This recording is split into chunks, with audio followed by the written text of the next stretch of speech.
descripciones de violencia, crímenes y otros temas perturbadores. Se recomienda discreción al escuchar. Cada episodio es fruto de una investigación exhaustiva. Cabe acotar que no somos profesionales de la salud mental, por ende no intentamos diagnosticar ni etiquetar a nadie. Las historias presentadas en este podcast tienen fines educativos y narrativos que no buscan bajo ninguna circunstancia glorificar la violencia.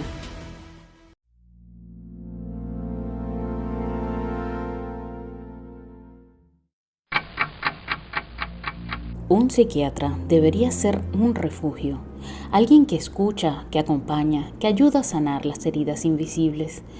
La consulta debería ser un espacio de confianza, donde la mente encuentra alivio y la palabra se convierte en medicina.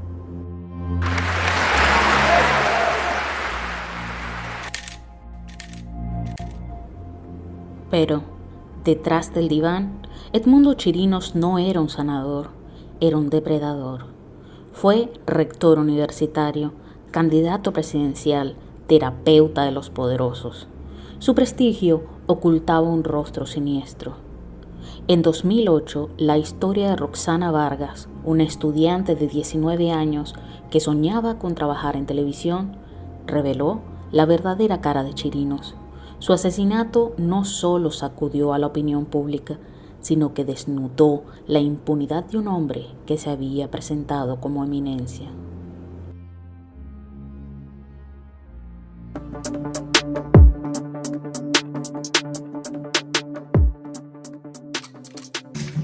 Sean bienvenidos a Sombras de Latinoamérica, historias ocultas, voces que iluminan.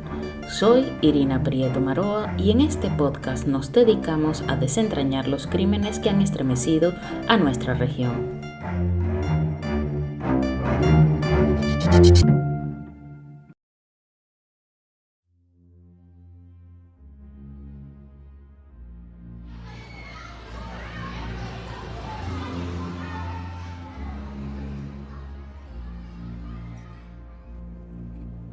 Roxana Vargas Quintero nació en Valle de la Pascua, estado Guárico, Venezuela. Según su hermana Mariana, fue una niña alegre y disciplinada, pero al llegar a la adolescencia su ánimo se quebró. Comenzó a sentirse fea, gorda y sola. Fue entonces cuando aparecieron los trastornos de la conducta alimentaria, anorexia nerviosa y bulimia. En paralelo, empezó a autolesionarse, escondiendo los cortes debajo de su ropa y escribiendo sobre su dolor en su blog. Aún así, Roxana soñaba con estudiar comunicación social en Caracas. Se trasladó a la capital con una beca de la Fundación Gran Mariscal de Ayacucho para así iniciar su carrera en la Universidad Santa Rosa. Sin embargo, su familia notaba que el deterioro continuaba y decidió llevarla a la consulta del psiquiatra Edmundo Chirinos.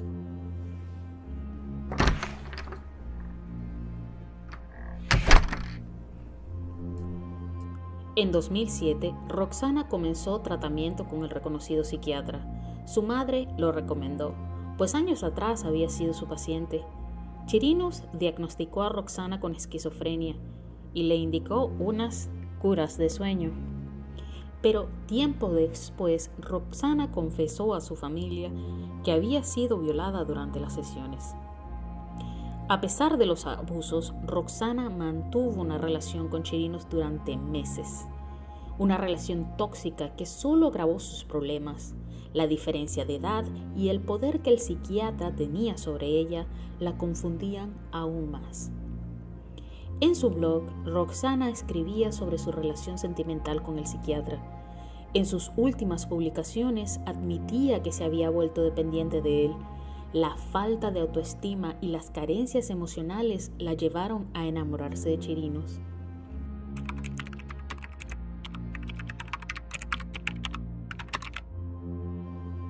El 5 de mayo de 2008 escribió: Hoy es el día en que la relación con el doctor Edmundo Chirinos y yo terminó. Mi madre me decía que los hombres te pedían la prueba del amor solo para acostarse contigo y luego botarte. Más o menos así me pasó con Chirinos, aunque él no me pidió la prueba de amor. solo se acostó conmigo y luego sintió que era mucho para él y no quería verme más.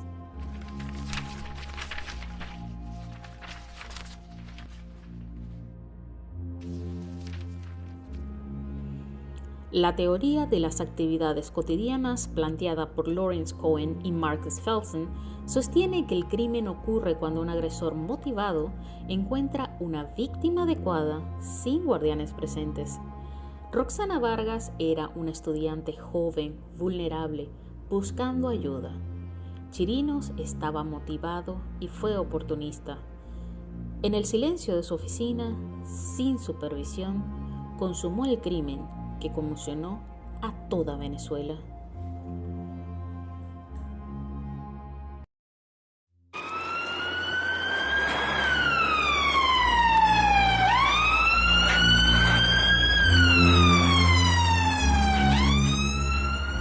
El 12 de julio de 2008, Roxana Vargas desapareció, no sin antes haber informado a sus familiares y amigos que Edmundo Chirinos la había citado en su consultorio.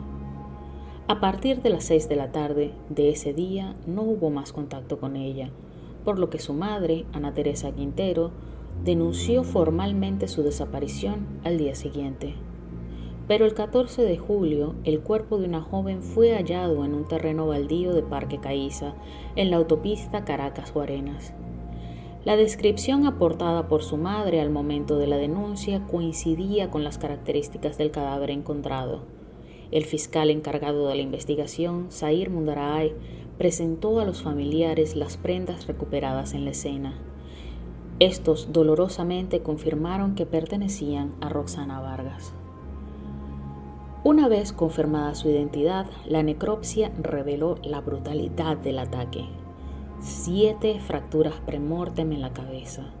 El informe concluyó que la causa de la muerte fue un traumatismo cráneoencefálico.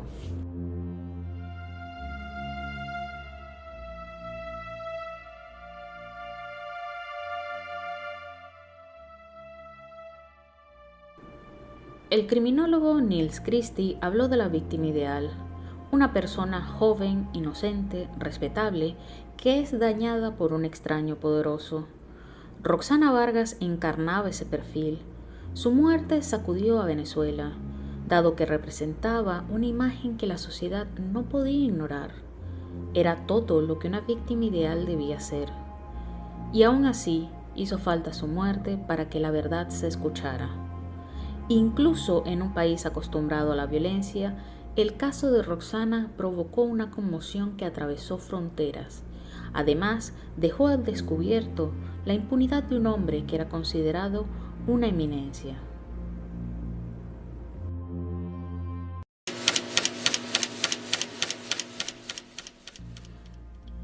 En julio de 2008, Edmundo Chirinos pasó de ser un intelectual respetado a ocupar las páginas de sucesos policiales. El hallazgo del cuerpo de Roxana Vargas, una de sus pacientes, dejó al descubierto la relación sentimental y abusiva que mantenía con ella.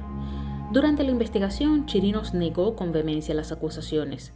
Sin embargo, las pesquisas revelarían un resultado escalofriante, en lo que se convertiría uno de los escándalos judiciales más comentados de la historia contemporánea de Venezuela.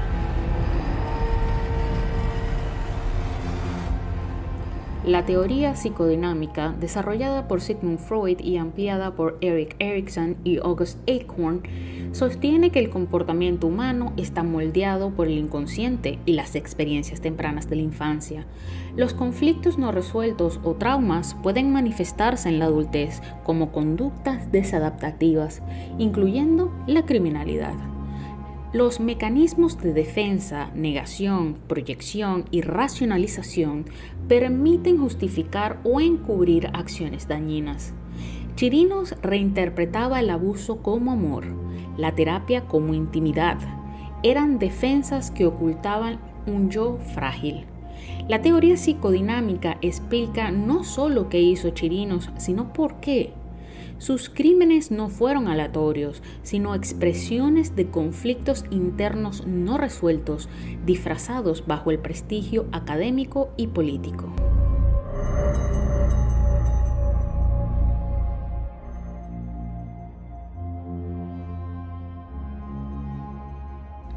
En una entrevista, Chirinos declaró: "Se demostrará que todo ha sido una gran mentira, una confabulación contra mí. Soy absolutamente inocente y así va a quedar demostrado". Insinuó, además, que la investigación era parte de una campaña en su contra. El Manual Diagnóstico y Estadístico de los Trastornos Mentales, en su 5ª edición, describe al narcisista como alguien que busca admiración, carece de empatía y explota a los demás. Chirinos encajaba en cada rasgo. Su narcisismo ocultaba inseguridad y en esa fragilidad reinterpretaba el abuso como intimidad.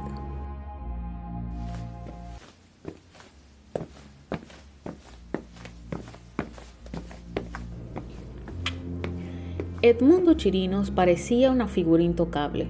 Fue psiquiatra de los presidentes Jaime Lucinchi, Rafael Caldera y Hugo Chávez, exrector de la Universidad Central de Venezuela, constituyente, autor de cientos de artículos científicos y fundador del Colegio de Psicólogos. Su prestigio académico y político lo impulsó incluso a ser candidato presidencial en 1988, y aunque no ganó, su prominente imagen quedó intacta. Pero en 2008, tras la desaparición de Roxana Vargas, se reveló el lado más siniestro de quien supo manipular el poder, la medicina y la vida de sus pacientes. El caso expuso los abusos sistemáticos de un hombre que durante años se escudó en su prestigio.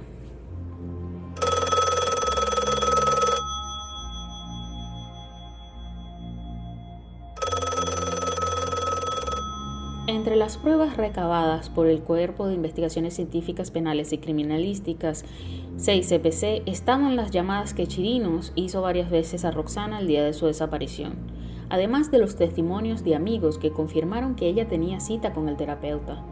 Todo apuntaba a él, colocándolo como el principal sospechoso. Chirinos, sin embargo, se mostró seguro y confiado. Ante los periodistas admitió que Roxana había sido su paciente entre octubre de 2007 y abril de 2008. Manteníamos relaciones telefónicas porque me llamaba para contarme sus problemas. Tal vez lo que narra en el blog son parte de sus fantasías. Fin de la cita.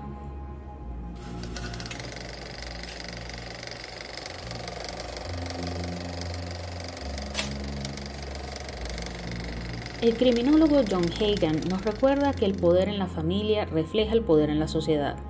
Chirinos estaba en la cima de cada jerarquía, académica, política y terapéutica. Sus víctimas eran mujeres jóvenes condicionadas a confiar en la autoridad, y en ese desequilibrio encontró libertad para delinquir. Chirinos no sanaba, dominaba. La teoría del control de poder explica cómo las estructuras jerárquicas permiten el abuso. Chirinos tenía poder absoluto sobre sus pacientes y lo usó para someterlas. En una entrevista televisiva, Chirinos apareció sonriente, haciendo chistes sobre el supuesto amor que le profesaban Vargas y otras mujeres. Con sorna preguntó: ¿por qué una joven, de las que tantas asesinan todos los fines de semana, la relacionan conmigo? ¿Porque fue paciente mía? Añadiendo que los pacientes masculinos no le profesaban el mismo afecto.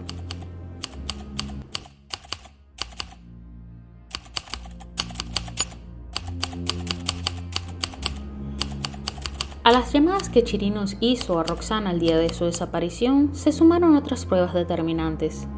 En su automóvil aparecieron apéndices pilosos de Roxana.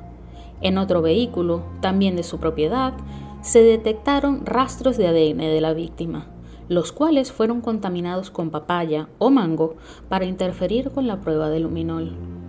Pero su consultorio revelaría las pruebas más escalofriantes. Ahí se halló un zarcillo idéntico al encontrado en el cuerpo de la víctima, mientras que en el diván, las paredes y el pasillo de su oficina se encontraron restos de sangre pertenecientes a Roxana Vargas.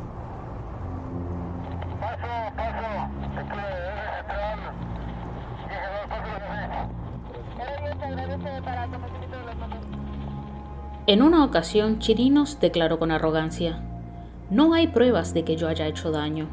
Todo fue consensuado". Sin embargo, las pruebas halladas en su residencia demostraron lo contrario. Los investigadores encontraron más de 1.200 fotografías y videos de mujeres desnudas o en ropa interior, las cuales parecían sedadas.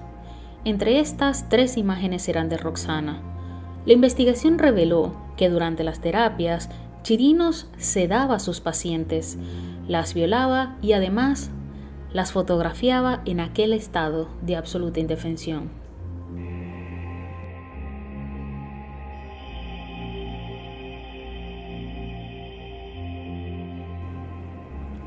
En 1957, Gresham Skies y David Massa explicaron cómo los delincuentes neutralizan la culpa. Chirinos era un maestro en ello. Negaba el daño insistiendo que sus actos eran consensuados. Negaba a la víctima, reduciendo a sus pacientes a meros objetos de exploración. Apelaba a lealtades superiores, afirmando que servía a la psicología misma. En sus propias palabras, «Yo no soy un asesino, soy un hombre que ha amado demasiado». Chirinos decía que sus actos eran terapéuticos, manipulando el lenguaje del cuidado para encubrir la violencia, con frases como «La belleza de la mente femenina es un universo que solo el verdadero terapeuta puede explorar». Buscaba enmascarar sus delitos, no solo ante el público, sino también ante sí mismo.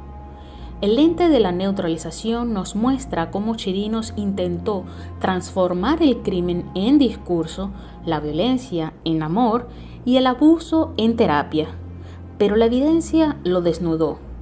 Detrás de cada palabra había un mecanismo para ocultar la verdad.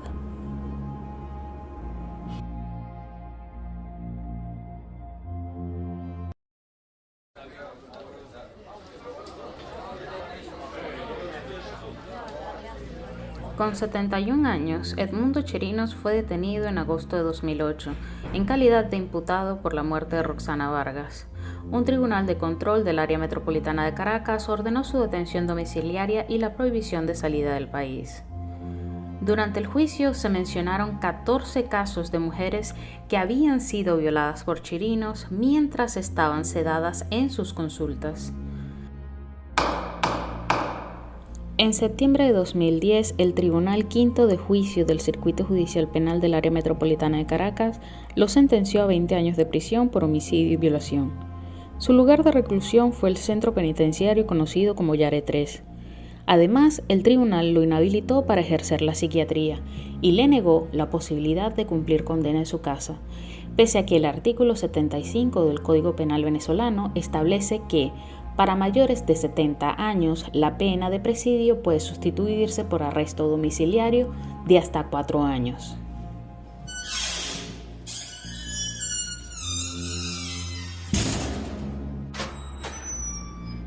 Durante su reclusión, Chirinos sufrió un accidente cerebrovascular que le generó un edema subdural. Quedó con problemas para hablar y debía desplazarse en silla de ruedas. En marzo de 2012, la Sala Cuarta de la Corte de Apelaciones de Caracas le otorgó la medida sustitutiva de casa por cárcel debido a su edad avanzada. Sin embargo, al abandonar la prisión salió caminando y no en silla de ruedas, según lo reportado por el diario El Universal. Para Ana Teresa Quintero, la madre de Roxana, aquello solo fue una injusticia más. El 6 de agosto de 2013, Chirinos fue trasladado a una clínica por una neumonía severa. El 24 de agosto de ese mismo año, fue hallado sin vida en su residencia en Caracas. Así, terminó la historia de un hombre que durante décadas se presentó como eminencia y terminó desenmascarado como un depredador.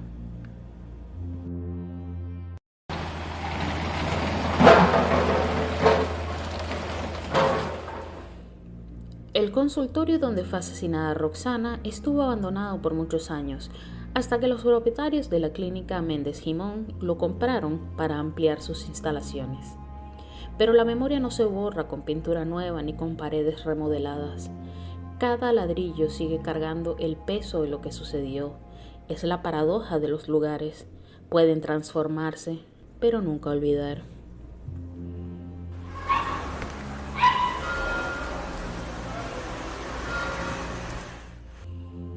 El caso de Roxana Vargas no fue solo un crimen, fue un espejo que obligó a Venezuela a mirar de frente a la fragilidad de sus instituciones y a la impunidad de sus élites. La figura de Edmundo Chirinos, antes intocable, quedó desenmascarada como símbolo de abuso y manipulación. La criminología nos recuerda que detrás de cada teoría hay vidas concretas, historias truncadas. Roxana era una joven con sueños, con voz, con futuro. Su muerte nos obliga a recordar que la justicia no es solo un veredicto, sino también una memoria.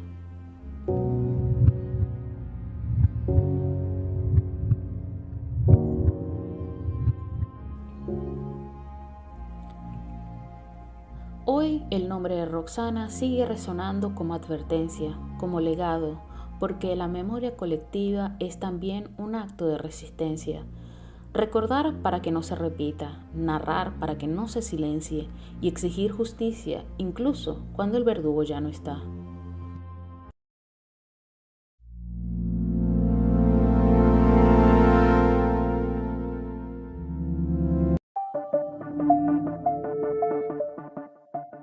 Muchas gracias por escuchar Sombras de Latinoamérica, historias ocultas, voces que iluminan. Únete a nuestra comunidad en Instagram, @sombraslatam, y no olvides dejarnos tu reseña y comentario en tu plataforma favorita. Tu voz nos ayuda a crecer y a que más personas encuentren la verdad entre las sombras.